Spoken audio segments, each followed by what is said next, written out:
de mi gemir. Ha recibido mi oración. Se avergonzará.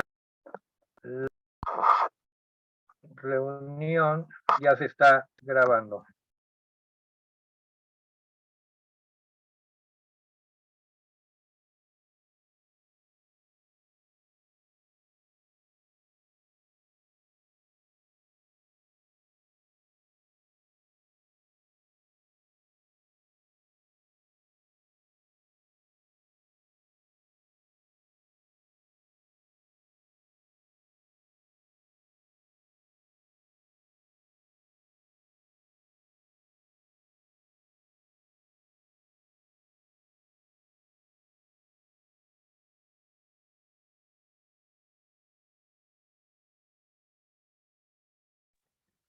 Algo pasó que no estoy oyéndote.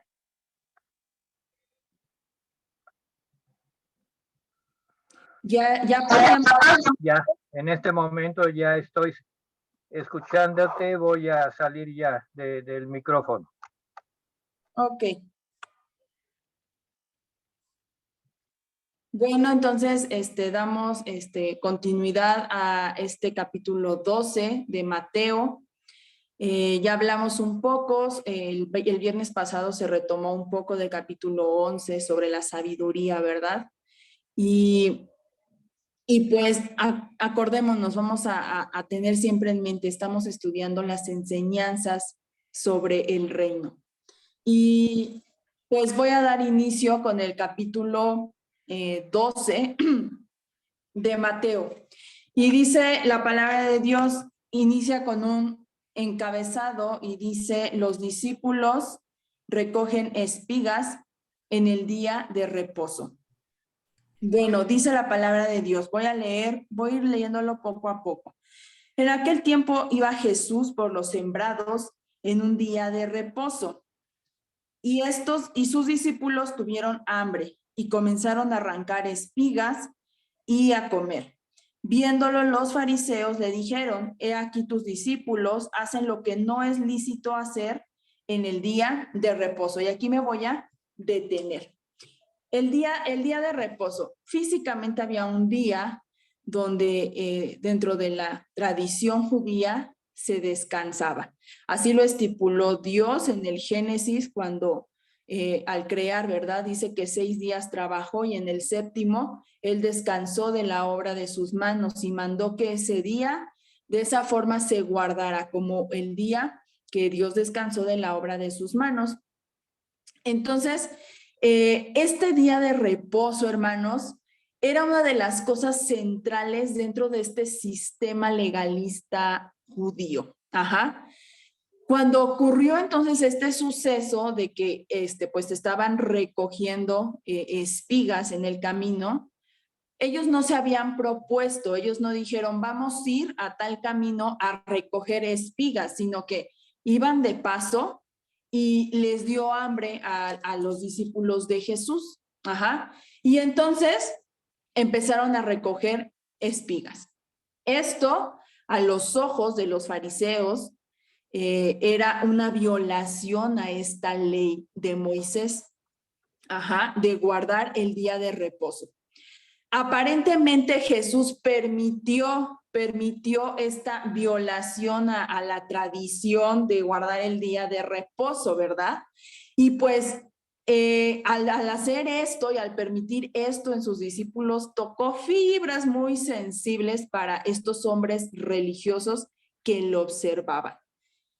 Si era un día de reposo, inclusive los fariseos no tenían por qué estar ahí donde vieron a Jesús y a sus discípulos haciendo esto. Pero pues también recordemos que ya estaban viviendo en momentos muy tensos, ya Jesús había incomodado tanto a estos religiosos que incluso más adelante en el versículo 14 se reunían, dice que ya se reunían los fariseos para intentar matar a Jesús, porque ya era tan incómodo para ellos que pues ya nada más buscaban cualquier pretexto como esta ocasión para pues para acusarlo. Ajá. Entonces, Este pacto de guardar el día de reposo pues pertenecía al pueblo de Israel, no era algo que hicieran los gentiles no conocían eso, eso era específicamente del pueblo de Israel, ¿verdad? Era una ley y esta es la única ley inclusive que es meramente ceremonial, o sea, no tiene no va orientada hacia la moral o guardar una conducta moral. Ajá, simplemente era descansar. Entonces, cuando Jesús inició su ministerio, pues aún estaba en vigor ese antiguo pacto. Y recordemos que Jesús no vino a abrogar la ley. Ajá, él no vino a quitarla, a desplazarla, a cambiarla. No, él no vino a eso. Ajá, él vino a cumplirla. Entonces, este rito de guardar el día de reposo, al igual que las otras leyes, ¿verdad? Durante muchos años, muchos rabinos, pues, que enseñaban la ley, habían añadido específicamente en esta de guardar el día de reposo, habían añadido los hombres religiosos muchas regulaciones, muchas reglas, muchas restricciones con respecto al día de reposo. Y estas restricciones, mis hermanos, habían sobrepasado incluso la idea esencial de las escrituras, la idea esencial del por qué Dios estipuló el día de reposo, ¿verdad? Entonces, esto de guardar el día de reposo se había convertido en una obligación ceremonial. Ajá. Todos la practicaban, todos los que se decían israelitas, judíos, estaban obligados a practicarla, ¿verdad? Pero ya habían perdido verdaderamente de vista el propósito de este día, ¿verdad? O cómo Dios quería que ese día fuera honrado. Entonces, en lugar de ser un día de descanso, estos hombres religiosos, fariseos, lo habían convertido, porque así lo enseñaban, en un día lleno de una carga tremenda. O sea, era más difícil vivir el día de reposo, que trabajar los otros 6 días en una jornada laboral normal.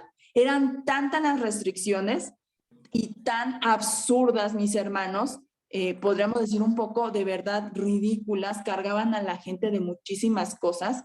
Algunos ejemplos de esto era que el día de reposo, por ejemplo, no podías usar prótesis dentales, porque ya era cargar un poco más, hacer un esfuerzo más, porque cargabas un peso que no pertenecía a tu cuerpo. Otra indicación de este día de reposo, restricción, era que si te alcanzaba el día del reposo y tú estabas levantando comida, dice que antes de que tú regresaras tu mano y ya había iniciado el día de reposo, tú tenías que dejar la comida donde la agarraste, porque entonces ya era ese esfuerzo de regresar tu mano, ya era contado como estabas haciendo un esfuerzo de más. Bueno, así múltiples regulaciones acerca de guardar el día de reposo. Entonces, cuando estos fariseos ven esta acción de que ellos estaban, los discípulos de Jesús estaban recogiendo espigas, el alimento en el día de reposo dice que incluso tú no podías comer, tenías derecho a comer una aceituna. Ajá.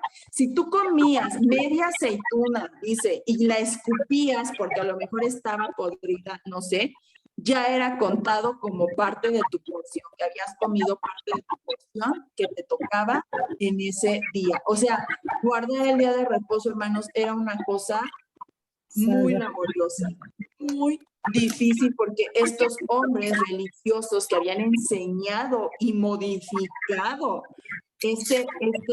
la observancia del día del reposo, lo habían hecho y convertido en una carga. Entonces, pues era más fácil trabajar 6 días que guardar el día de descanso. Ajá. Entonces, Ahora, el que Jesús estuviera en el campo con sus discípulos, pues a los ojos de los hombres era una violación de la tradición judía, pero Jesús no estaba violando las escrituras. Jesús no estaba haciendo algo contrario a lo que la ley decía, porque Jesús la vino a cumplir en todo momento. Y quiero aclarar eso, porque podríamos decir, ay, Jesús rompía las reglas. No, no. Sí, no hizo caso a la tradición judía, pero Jesús estaba cumpliendo las escrituras.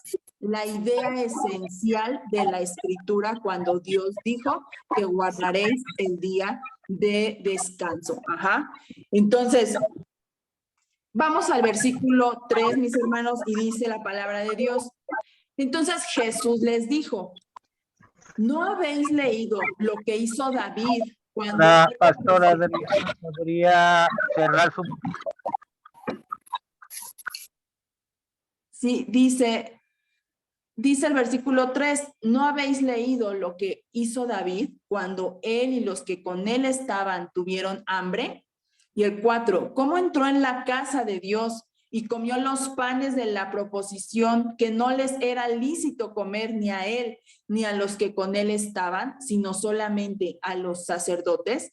Jesús, hermanos, aquí responde con la palabra y cita las escrituras, el Antiguo Testamento, y cita lo que ocurrió con David cuando comió los panes de la proposición. Eso lo podemos encontrar en 1 Samuel 21. Jesús entonces, al citar la escritura para responder esto, entendamos esto, Jesús estaba en su condición de hombre, pero él cuando cita la escritura, lo que está diciendo es que Dios es la máxima autoridad. Y que si Dios es la máxima autoridad y él inspiró las escrituras, entonces Jesús se sometía a la autoridad de la palabra. Y él citó entonces el Antiguo Testamento, ¿verdad? Y con esto le responde a los fariseos. Y entonces lo que él quería decirles a estos hombres duros de corazón y duros de mente, porque esa era una realidad, esa era su condición. Él lo que les quería decir es, a ver, la palabra de Dios, no dijo Jesús, yo digo, dice, la palabra de Dios dice esto. Y sí, la palabra de Dios es tu máxima autoridad, porque los fariseos, los religiosos tenían 3 autoridades supremas. Ajá.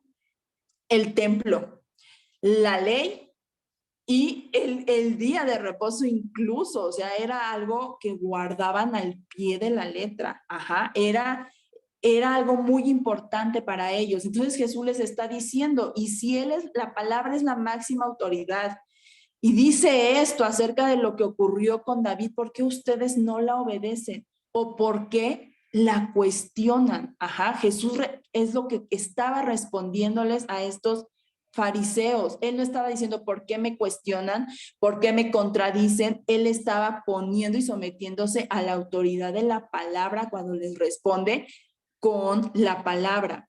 Entonces, al igual que los demás mandamientos, el día de reposo, pues se dio para promover el amor, el dar honra tanto a Dios, pero también como al prójimo. Ajá. Pero estos fariseos, hermanos, ellos no conocían nada del amor, ni por Dios, ni por los hombres. Ajá. Y no hay que juzgarlos, ¿verdad? Porque a veces solemos estar en esta posición.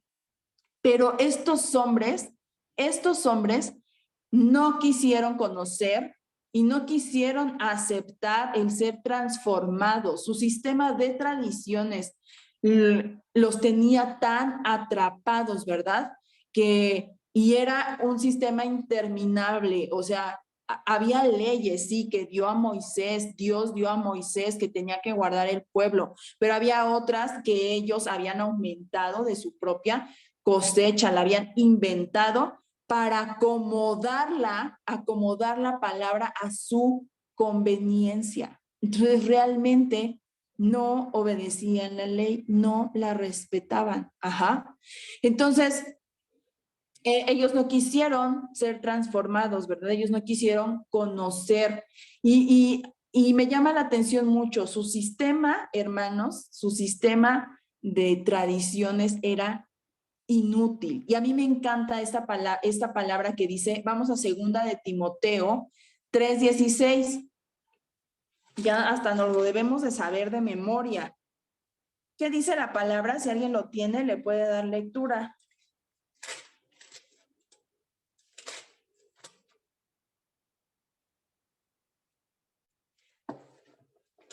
Yo le voy a dar lectura, hermanos. Dice la palabra de Dios. Toda la escritura es inspirada por Dios y es útil, tiene una utilidad práctica para enseñar, para redarguir, para corregir, para instruir en justicia. ¿Con qué fin? Pues con el fin de que el hombre de Dios sea perfecto y enteramente preparado para toda buena obra.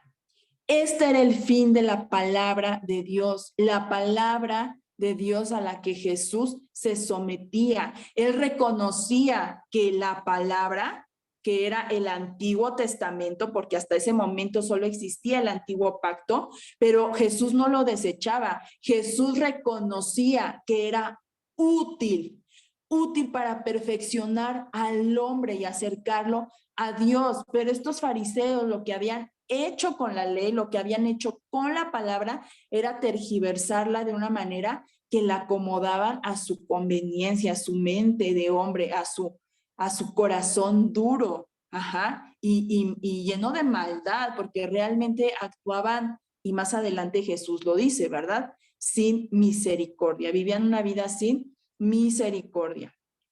Entonces, en el versículo 5 dice, ¿o no habéis leído en la ley? Jesús les está diciendo, ¿no habéis leído lo que dijo Dios a través de la ley, verdad? Como en el día de reposo, los sacerdotes en el templo profanan el día de reposo y no tienen culpa. Y dice el versículo 6, pues yo les digo que uno mayor que el templo está aquí. El mandato entonces original acerca del día de reposo, hermanos, este mandato esencialmente jamás tuvo la intención de restringir el mostrar amor a Dios ni al prójimo, a todo lo contrario, ¿verdad? O restringir los actos de servicio a Dios o restringir los actos de misericordia hacia el prójimo. Jamás fue la intención de este mandamiento de guardar el día de reposo. El templo, entonces, aquí menciona el templo, dice, el día de reposo los sacerdotes en el templo profanan el día de reposo. ¿Por qué hacían esto? Pues porque según toda su ley, ¿verdad? Que estos hombres, los rabinos, habían enseñado y añadido tantos reglamentos, los sacerdotes el día de reposo tenían que trabajar encendiendo las velas, las luces del templo, preparando los panes, preparando el aceite, preparando el incienso, y el trabajo que ellos hacían a los ojos de todas estas restricciones que tenían los fariseos, pues ellos profanaban el día de reposo, porque implicaba hacer doble trabajo la labor del templo, y entonces a ellos no se les tachaba de culpa. ¿Por qué? Porque el templo para ellos representaba como la máxima, una autoridad máxima, porque representaba que ahí era donde estaba Dios, y entonces el trabajo en ese templo pues no era tomado como profanar el día de reposo, ¿verdad? Porque era un trabajo para Dios. Entonces, y Jesús les dice esto, o sea, ¿por qué entonces a los sacerdotes que ellos pues trabajan el día de reposo, según lo que tú, fariseo, me estás diciendo, porque a ellos no les echas culpa, ¿verdad? Y entonces Jesús dice, pues yo les digo que uno mayor que el templo, una autoridad que está sobre el templo, está aquí. Y se refería pues a él, ¿verdad? A Jesús. Entonces, imagínense el impacto si ya de por sí estos fariseos estaban tan enojados y tan molestos con lo que Jesús decía, que él les dijera, A ver, yo estoy por encima de su templo, porque eso representaba entonces que el decir que él estaba por encima del templo, lo único que estaba encima del templo, según los fariseos, era Dios. Entonces era decir que él se estaba diciendo Dios, y pues estos hombres no lo reconocían como Dios. Ajá, no quisieron reconocer a Jesús como el Hijo de Dios. Entonces, pues para ellos era una blasfemia. Ajá, esto que Jesús les estaba diciendo, ¿verdad?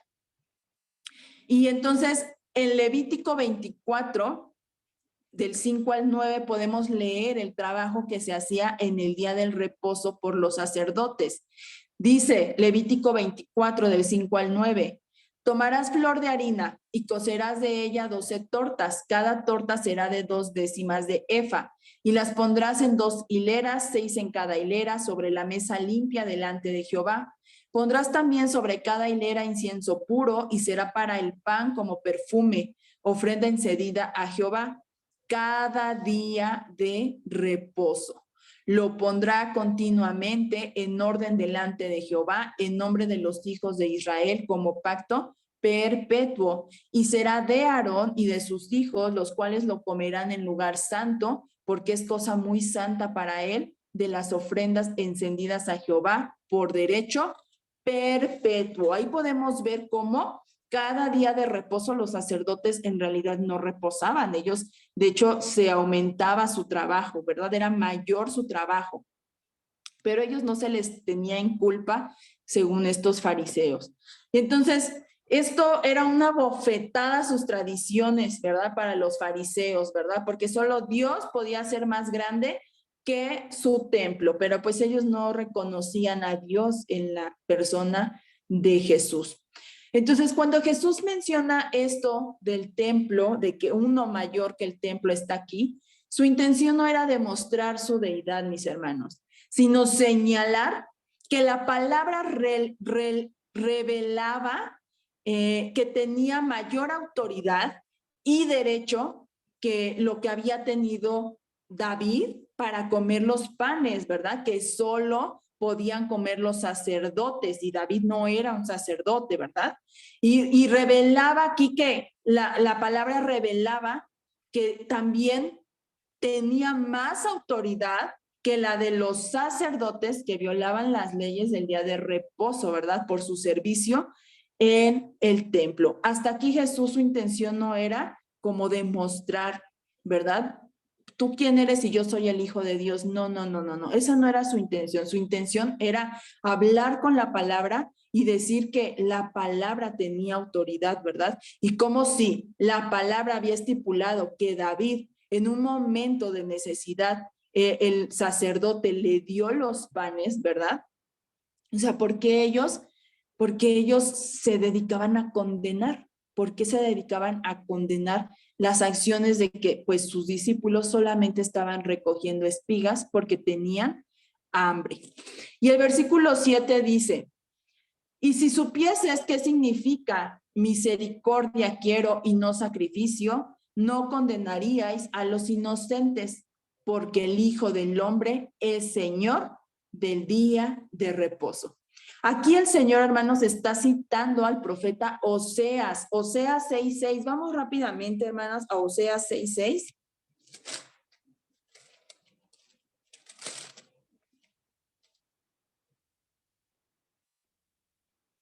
Dice la palabra de Dios en Oseas 6:6, porque misericordia quiero y no sacrificio, y conocimiento de Dios más que holocaustos. Entonces, aquí otra vez Jesús cita a las escrituras y no está diciendo, si supieran lo que yo quiero decir con misericordia quiero. No, él cita a la escritura, él se apega a la intención del profeta cuando escribió. Si supierais qué significa misericordia quiero y no sacrificio. Él no le estaba hablando a personas que desconocían la ley. Él estaba hablando a personas que se jactaban de ser estudiosos de la ley, de conocer perfectamente todos los profetas y toda la ley, ¿verdad? Entonces, él cita de nuevo la palabra y les dice, si ustedes supieran lo que verdaderamente significa misericordia quiero y no sacrificio. Entonces no condenarían, no se dedicarían a poner cargas sobre otros, ¿verdad? Que no están ni ustedes ni dispuestos a llevar.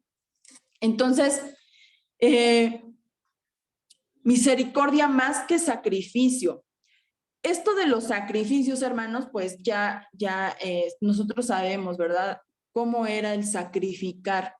Los sacrificios, el sacrificio que se ofrecía de acuerdo a la ley era un sistema temporal en el plan de Dios, ¿verdad? Sí hacía una remisión de pecados, pero temporal, porque era por eso que lo tenían que hacer constantemente, ¿verdad? Porque no quitaba completamente el pecado, por eso es un sistema temporal dentro del plan de Dios.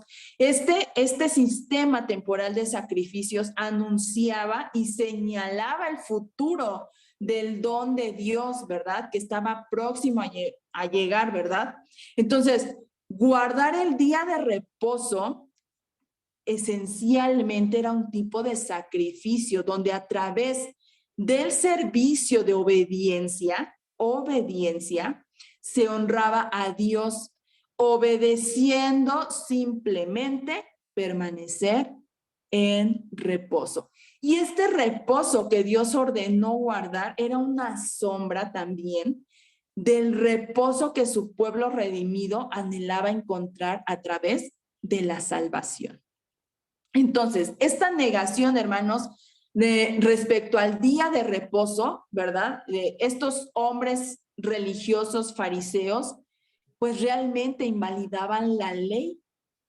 La invalidaban agregándole todas estas restricciones y todas estas cargas y todas estas cosas, la invalidaban porque no era un día de reposo lo que ellos demandaban de las personas, sino que pues más bien con todo ellos hacían estas restricciones lleno de su corazón de maldad, cargado y cansado, ¿verdad? Y también cargando y cansando a otras personas, porque simplemente les era más fácil no hacer tantas cosas el día de reposo que verdaderamente hacer como pues misericordiosos. Por eso ellos preferían no hacer nada e implementar un sistema de restricciones que implicaban no hacer, porque para ellos era más fácil eso que ser misericordiosos, que ser piadosos, que ser lo que Dios demandaba en esta ley, ¿verdad? De guardar el día de reposo, que era honrar a Dios con tu vida, con tus acciones, con tu mente, con tu corazón. Entonces, Jesús termina, ¿verdad? Con unas palabras pues muy duras para estos corazones y mentes de estos hombres atrapados en su sistema tradicional, ¿verdad? De reglas y restricciones. Y él dice, el Hijo del Hombre es Señor del día de reposo. Y entonces ahora Jesús establece claramente y afirma en sus caras, ¿verdad? Con la verdad y con la autoridad de su boca, que Él es la autoridad suprema, ¿verdad? Y que es el mayor que el templo y que Él es el dueño del día de reposo. Y si no el dueño, pues sí, porque Él es nuestro reposo. En Él es en quien encontramos reposo. Jesús era el día de reposo, ¿verdad? Entonces, ahí con esa declaración, ahí sí ahora Él afirma y reafirma que Él era Dios, ¿verdad? Aquel Dios a quien el templo servía y honraba, ¿verdad? Y por quien fue estipulado el día de reposo. Entonces, hermanos, esto nos deja claro, pues, varias cosas, ¿verdad? Muchas cosas que Jesús mismo afirma en estas palabras. El día de reposo era una sombra, sin duda, de lo que habría de venir, ¿verdad? Y en Jesús estaba el reposo, está el reposo, sigue vigente, ¿verdad? En Jesús, guardar el día de reposo nos demanda entonces estar todos los días delante de Él y honrar, ¿verdad? El día que conocimos el reposo que es Jesús, siendo como misericordiosos. Todos los días con nuestra vida, estar en el reposo del Señor debe manifestarse con actitud, con corazón. Demanda amar a Dios y también amar a nuestro prójimo. Y bueno, mis hermanos, ya con esto finalizo esta parte y cedo la palabra a mi hermano Jorge.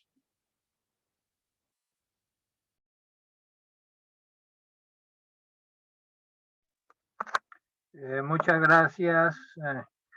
Verdaderamente no solo interesante, sino pues ilustrativo y normativo sobre el día de reposo y cómo el Señor usó las circunstancias para enseñar, ¿verdad? Es una situación en la cual nos admira, nuestro espíritu se complace de contemplar a Jesús a través de los evangelios, en este caso el evangelio de Mateo, capítulo 12, de cómo él sigue trabajando, él sigue estableciendo las verdades del reino, él sigue en contra de toda la oposición y en contra de todas las circunstancias difíciles,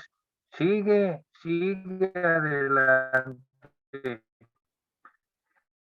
adelante y pues eso nos anima y nos lleva pues a querer ser como él, porque esa es la meta de todo cristiano.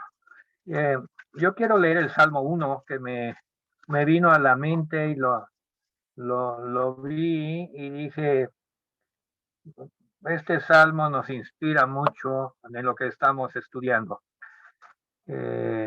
Bienaventurado el varón que no anduvo en consejo de malos, ni estuvo en camino de pecadores, ni en silla de escarnecedores se ha sentado, sino que en la ley de Jehová está su delicia y en su ley medita día y de noche. Será como árbol plantado junto a corrientes de aguas, que da su fruto en su tiempo y su hoja no cae, y todo lo que hace prosperará. No así los malos, que son como el tamo que arrebata el viento. Por tanto, no se levantarán los malos en el juicio, ni los pecadores en la congregación de los justos. Porque Jehová conoce el camino de los justos, mas la senda de los malos perecerá. Y hay mucho de esto en el capítulo 2 de Mateo, de estos con las enseñanzas que estamos discerniendo y exponiendo, y no solo el capítulo 12, sino en toda la palabra de Dios y los evangelios y el Nuevo Testamento. Dice así la parte que me toca a mí iniciar. Yo inicio con el versículo 22. Lo voy a leer de corrido y después voy a regresar para que no se pierda el concepto. Es todo un bloque, tiene muchas enseñanzas, por eso lo voy a leer de corrido y después voy a regresar para discernir el versículo por versículo. Entonces, y aquí pongamos atención a la palabra entonces, porque esto se da en medio de todas las intervenciones de los fariseos y de todos las personas a las cuales el Señor ministraba y comentaban y pensaban. Entonces fue traído a él un endemoniado, ciego y mudo, y le sanó de tal manera que el ciego y mudo veía y hablaba. Y toda la gente estaba atónita y decía, ¿será este aquel hijo de David? Mas los fariseos al oírlo decían, Este no echa fuera los demonios, sino por Belcebú, príncipe de los demonios. Sabiendo Jesús los pensamientos de ellos, les dijo: todo reino dividido contra sí mismo es asolado, y toda ciudad o casa dividida contra sí misma no permanece. Satanás contra sí mismo está dividido. ¿Cómo pues permanecerá su reino? Si yo echo fuera los demonios por Belcebú, ¿por qué los echan vuestros hijos? Por tanto, ellos serán vuestros jueces. Pero si yo prelezmente ha llegado a vosotros el reino de Dios, porque ¿cómo puede alguno entrar en la casa del hombre fuerte y saquear sus bienes?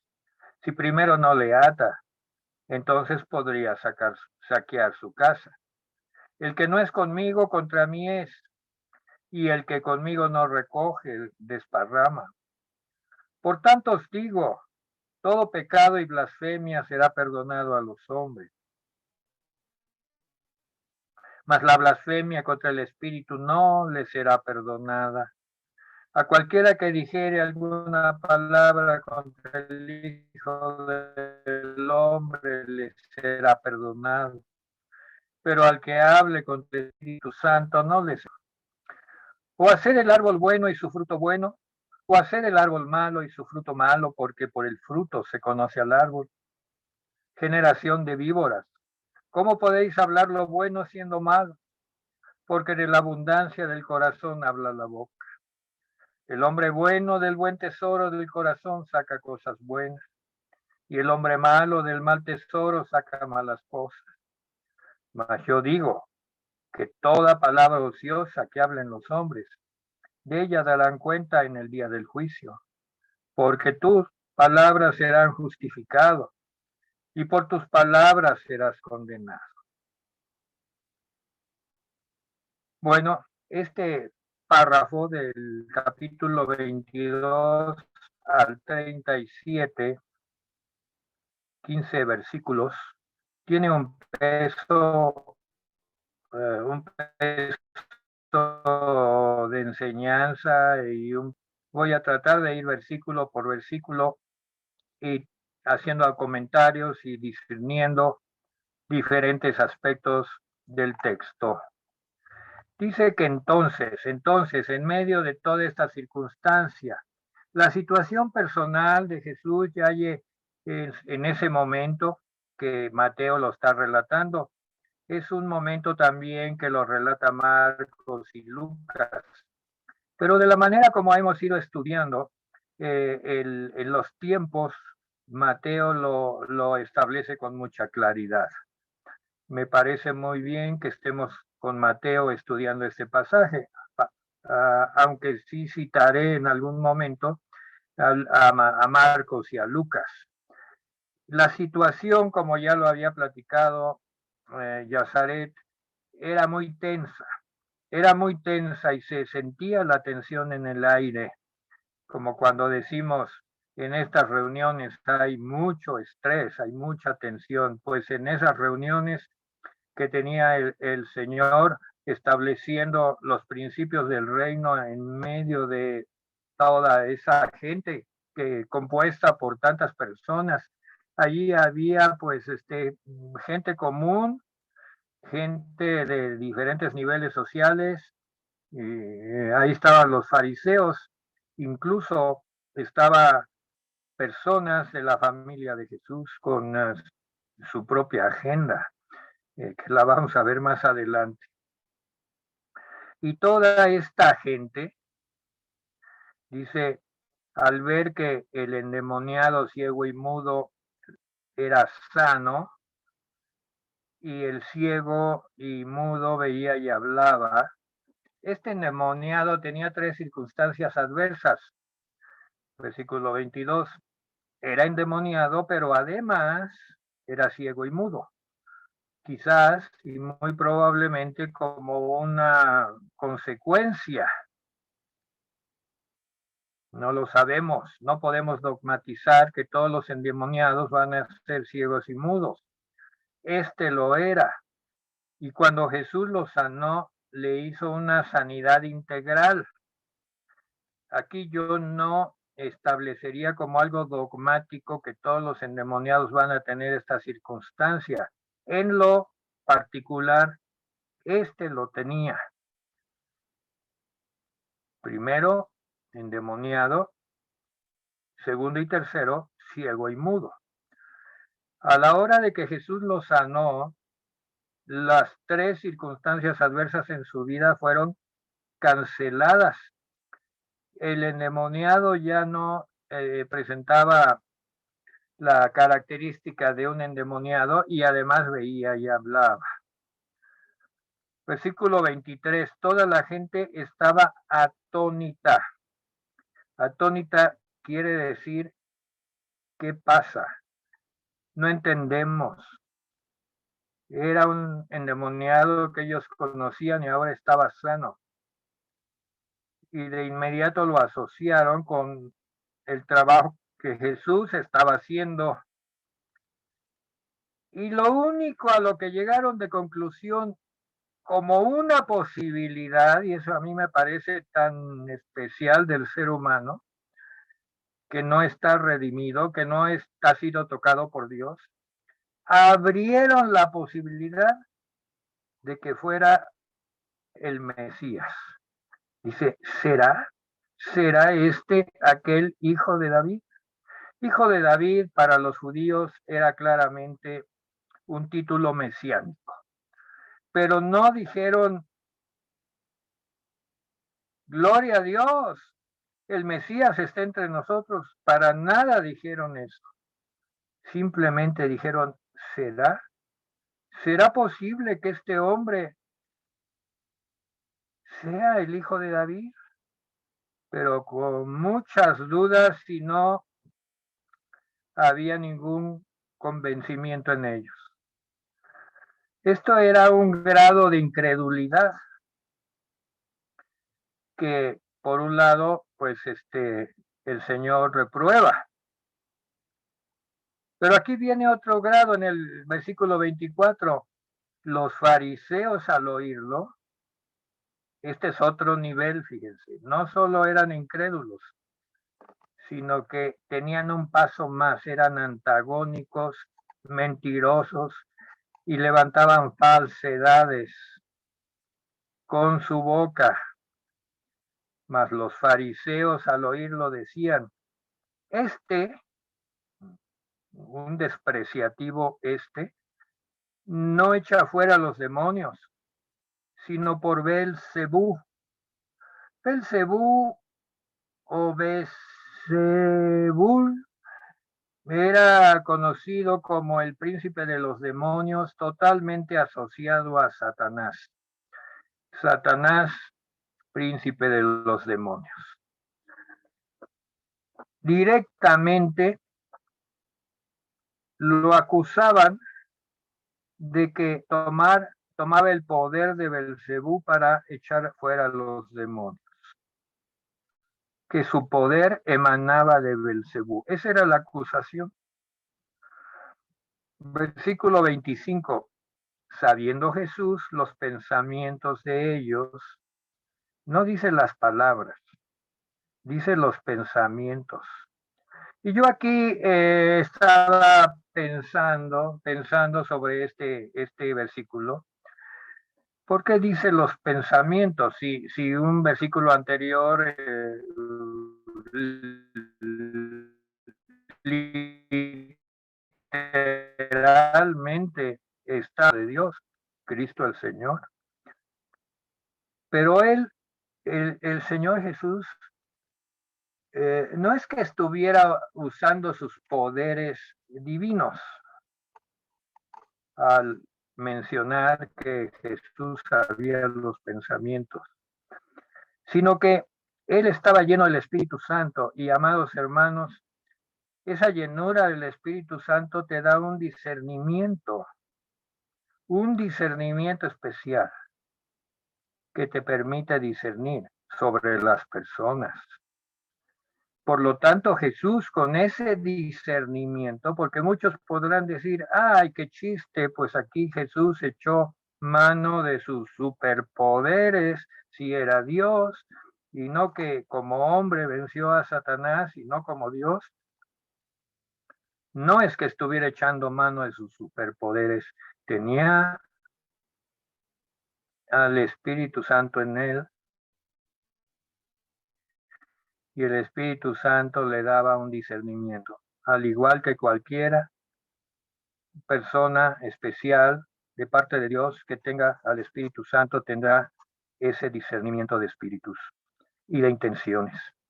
Sabiendo Jesús los pensamientos de ellos, les dijo, y aquí les va a enseñar una gran lección con 4 niveles. Me maravilla y siempre digo, Jesús, a estas personas que difícilmente van ni siquiera a atender o a tú les vas a dedicar todo un sermón. Pues sí, se los dedicó todo un sermón. Miren cómo dice el sermón. Todo reino dividido contra sí mismo, es el versículo 25, es asolado. Y toda ciudad o casa dividida contra sí misma no permanecerá. Esto aplica para todos. No está aplicando a los especialmente a ellos. Estaba dispuesto a enseñar el gran maestro, el maestro por excelencia. Lección número 2. Y si Satanás echa fuera a Satanás, pues contra sí mismo está dividido. Ante esa lógica y ante ese discernimiento y ante esa exposición, pues no hay nada que se pueda oponer. ¿Quién va a hacer algo en contra de sus propios intereses? ¿Cómo pues permanecerá su reino?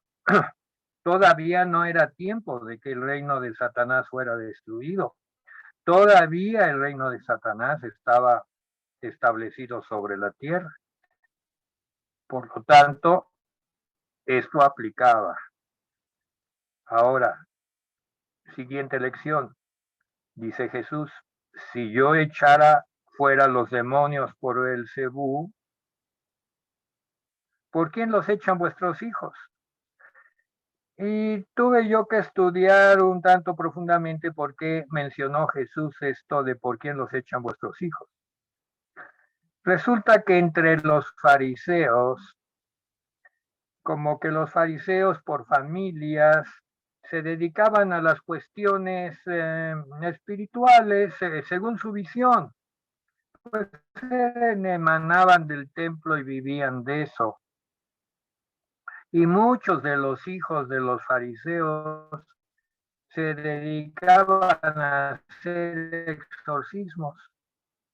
Eso era sabido, hacían exorcismos, o sea, pues liberaciones vamos a llamar. Nada espectacular, nada importante, pero pues podemos decir ganaban importancia, estatus y por qué no ganaban dinero con esos exorcismos. Y dice, si yo lo hiciera, pues entonces vuestros hijos, ¿por qué medio lo hacen? Por lo tanto, ellos serán vuestros jueces de lo que están ustedes diciendo, porque también los están incriminando. Ahora viene este versículo tan importante y que no debemos ignorar ninguno de los cristianos. Debe ser una ancla en la palabra de Dios y en nuestro actuar, en la batalla espiritual. Versículo 28, pero si yo por el Espíritu de Dios, dice Jesús, echo fuera los demonios, ciertamente ha llegado a vosotros el reino de Dios. En pocas palabras, lo que él estaba diciendo, en lugar, dejen de pensar eso, porque en lugar de que estarme asociando a mí con la actividad satánica o el reino satánico, piensen que el reino de Dios se ha acercado a ustedes, ha venido a ustedes. ha llegado a vosotros. Jesús lo que les dice es que le estaba dando la batalla en contra de Satanás, estableciendo el reino de Dios. Hay toda una exhortación en ese versículo, porque muchas veces el ser humano, las personas están enfocadas en la crítica, en el juicio, en establecer sus criterios o sus ideas y no se dan cuenta que Dios tiene otros planes, que les está acercando el reino, que el reino está llegando a la disposición de los hombres. Todavía agrega una enseñanza más, versículo 29. Porque ¿cómo puede alguno entrar en la casa del hombre fuerte? Aquí el hombre fuerte es Satanás, y saquear sus bienes. Sus bienes son pues las almas sobre las cuales Satanás está enseñoreado. Si primero no le ata. Entrar en la casa del hombre fuerte es lo que había hecho Jesús. Entrar en el dominio de Satanás en todas esas tierras supuestamente religiosas, pero llenas de ignorancia, y que en su religiosidad estaban sirviendo a Satanás en lugar de buscar el reino de Dios, pero para eso Jesús había venido, para entrar en la casa del hombre fuerte, saquear sus bienes. Saquear sus bienes era liberar a los personas endemoniadas, enseñar el reino de Dios, traer la verdad donde había mentira. Y para eso primero le ata. Primero no le ata, primero hay que atar al hombre fuerte, y solamente alguien más fuerte, la autoridad de Cristo, podía hacerlo. La autoridad de Cristo atando al hombre fuerte para que algunos pudieran creer, algunos pudieran ser salvos. Entonces podrá saquear su casa. Versículo 30 sumariza: el que no es conmigo, contra mí es, y el que conmigo no recoge, desparrama. Me gustaría ir a Marcos 9:40, donde también usa esa frase, y en una circunstancia un tanto diferente. Marcos 9:40. Lo voy a leer desde el 38. Juan le respondió diciendo: Maestro, hemos visto a uno que en tu nombre echaba fuera demonios, pero él no nos sigue y se lo prohibimos porque no nos seguía. Actitud religiosa, totalmente. Pero Jesús dijo: no se los prohibáis, porque ninguno hay que haga milagro en mi nombre que luego pueda decir mal de mí. Porque el que no es contra nosotros, por nosotros es. Y termina diciendo: cualquiera que os diere un vaso de agua en mi nombre, porque sois de Cristo, de cierto, no perderá su recompensa. Hermosa enseñanza, hermosa enseñanza. La autoridad de Cristo. El que no es con Cristo, contra él es. El que no está levantando con él cosecha, pues está desparramando. No hay más que dos posturas, dos posiciones. Aquí está clarísimo en el versículo 30. Ahora, en base a lo que oyó, trató, enseñó, pasa a otro nivel de enseñanza, que es muy importante. Y dice así el versículo 31. Por tanto os digo, por tanto, cuando aparece un por tanto en el Evangelio, por tanto, es que está ligando todos los conceptos anteriores con lo que sigue. Es una liga en la cual todo lo que ya se enseñó se va a aplicar a la siguiente enseñanza. Por tanto os digo, Todo pecado y blasfemia será perdonado a los hombres, mas la blasfemia contra el Espíritu no le será perdonada. No le será perdonada. A cualquiera que dijere alguna palabra contra el Hijo del Hombre, le será perdonado. Pero al que hable contra el Espíritu Santo no le será perdonado, ni en este siglo, ni en el venidero. Voy a leer un comentario que fue preparado sobre este pasaje, muy importante pasaje.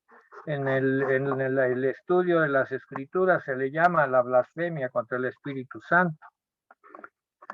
Y bueno, pues visto el principio previamente establecido por Cristo, esta falta de perdón que está estableciendo Cristo, no podría bajo ninguna base, escuchemos muy bien, no podría obedecer a la insuficiencia de la expiación de Cristo. O sea, que la expiación de Cristo no alcanza a los pecadores de ese nivel. No, no es así.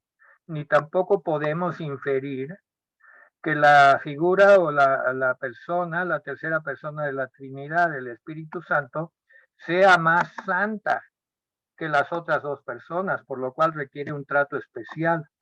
No, porque no hay diferencia en santidad. Dios es uno en tres personas y ninguna de las tres personas es diferente en santidad a las demás, o más sensible, o más vulnerable. De ninguna manera. Aquí hay que entrar en la revelación, ¿verdad? Del párrafo. Muchos explican que esto fue específicamente mencionado por Jesús al atribuyendo al poder satánico a la obra maravillosa del Espíritu Santo, como si el Espíritu Santo necesitara una protección especial y que alguien que en su locura, en su falta de discernimiento, pues queda excluido de ser salvo por esto. Otros consideran que la acusación de los fariseos era un simple síntoma, y aquí está más en sintonía con lo que Jesús estaba enseñando. Los fariseos abrían la boca y mostraban su ignorancia tremenda, y asimismo se incriminaban. Era un síntoma de ignorancia, un síntoma de soberbia, de querer juzgar todas las cosas que veían sus simples ojos ignorantes. Los versículos siguientes demuestran que el corazón corrompido es la causa del pecado y el Espíritu Santo tiene una obra especial: producir convicción y arrepentimiento. Aquel que no se sujeta o no le da su lugar al Espíritu Santo en su vida no va a entrar en este proceso de convicción y arrepentimiento. Por lo tanto, esto hace imposible que ese hombre se vuelva permeable a la invitación de Cristo. De aquí que los corazones que odian a Dios y blasfeman contra Cristo, aún, escúchenme muy bien, aún pueden ser llevados por el Espíritu a la convicción y al arrepentimiento. El Espíritu Santo no tiene límites cuando un corazón quiere cambiar. Vamos a 1 de Timoteo 1:13. Esto echa por tierra cualquier interpretación que no sea pues la que el Señor quiere que nosotros tengamos.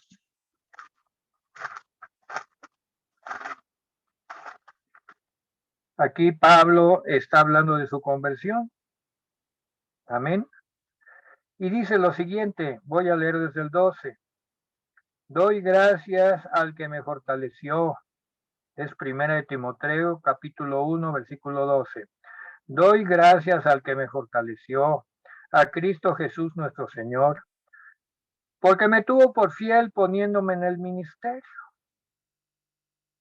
Y Pablo no oculta su origen. Habiendo yo sido antes blasfemo, blasfemaba de toda la predicación cristiana, perseguidor, injuriador. Ciertamente, por ejemplo, el evangelio, hubo lecturas o cartas que Pablo pudo haber leído sobre lo que los cristianos creían, y las leyó, y a pesar de eso, él blasfemaba de todas las enseñanzas de la redención, del Espíritu Santo, blasfemaba de todo lo que era la convicción de los cristianos. Y aún era un perseguidor e injuriador, lo confiesa él mismo, está confesando aquí. Y dice, mas fui recibido a misericordia, porque lo hice por ignorancia en incredulidad. Podríamos decir que Pablo había cometido el pecado imperdonable contra el Espíritu Santo. Podríamos decir, si es que interpretamos ese pecado imperdonable como que ya no hay marcha atrás. Sin embargo, el Espíritu Santo está lleno de gracia. Versículo 14. Pero la gracia de nuestro Señor fue más abundante con la fe y el amor que es en Cristo Jesús. Palabra fiel y digna de ser recibida por todos, que Cristo Jesús vino al mundo para salvar a los pecadores, dice Pablo, de los cuales yo soy el primero.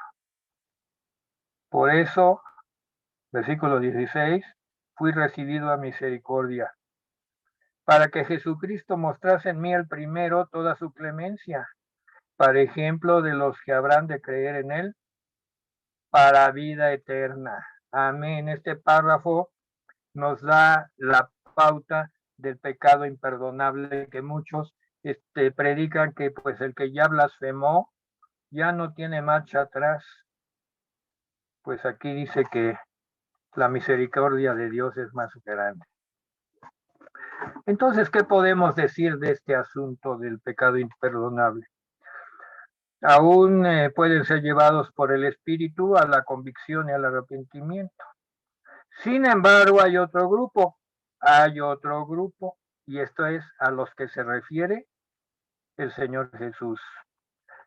Pero el que rechaza toda insinuación del Espíritu se aísla, y aquí esta palabra se aísla, y mucha gente dice, ya no sigas hablando, no quiero oír tus razones, no quiero oír tus argumentos, cierro mis oídos a todo lo que tú digas. Se aísla de la única influencia que puede conducirlo al perdón. No vamos a leer Juan 3:36, pero anótenlo, y es una parte de la enseñanza. ¿Es posible llegar en esta vida a tal endurecimiento? Pues sí, se halla en varios pasajes. No hay expiación posible para tales personas. El Espíritu Santo va a proceder en los corazones que le dan la posibilidad y le dan la entrada por su necesidad. Como el hombre no puede ver los corazones, pues nos es imposible juzgar quiénes están en esta condición. Por lo tanto, hemos de presentar el Evangelio a toda persona. No debemos juzgar. Sin embargo, Jesús habló de eso. Y dice,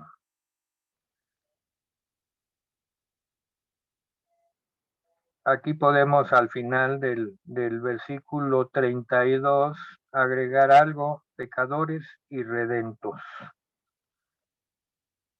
que nunca en el término de su vida le dieron entrada a la posibilidad de que el Espíritu Santo obrara en sus vidas. A esto se refiere Jesús, porque ya vimos que a algunos verdaderos blasfemos Jesús los perdonó y los puso en el camino de servirle, como a Pablo, lo acabamos de leer en Timoteo. Se nos terminó el tiempo y le damos gracias a Dios porque pudimos llegar a la conclusión de este pasaje hermoso, porque habla de la misericordia de Dios, pero terrible, porque habla de las consecuencias de aquel o aquellas personas que endurecen tanto su corazón que jamás permiten que la hermosa y preciosa y extraordinaria labor del Espíritu Santo conmueva sus corazones y los lleve al arrepentimiento y a la redención. Oremos y demos gracias al Señor por su palabra. Gracias, Señor, porque la palabra de hoy nos ha conmovido. Jesús no tuvo limitaciones para darles los elementos a estos fariseos, a estas personas, en situaciones extremas de oposición. Jesús era el hombre más valiente.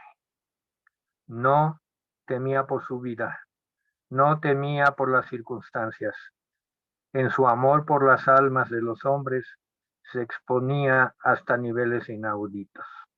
Gracias, Señor, por ese ejemplo, y gracias, Dios, porque tú has tenido misericordia de nosotros, no por ser excelentes o buenas personas, sino porque nos has abierto, has tocado nuestros corazones y hemos venido a que el Espíritu Santo haga su labor en nosotros. Gracias, Señor, por tu palabra de esta noche. En el nombre de Jesús. Amén. Muchas gracias, pastor, por su palabra. Gracias, Yazaret. Bendiciones, gracias, Yazaret. Bendiciones. Bendiciones. Vamos, gracias.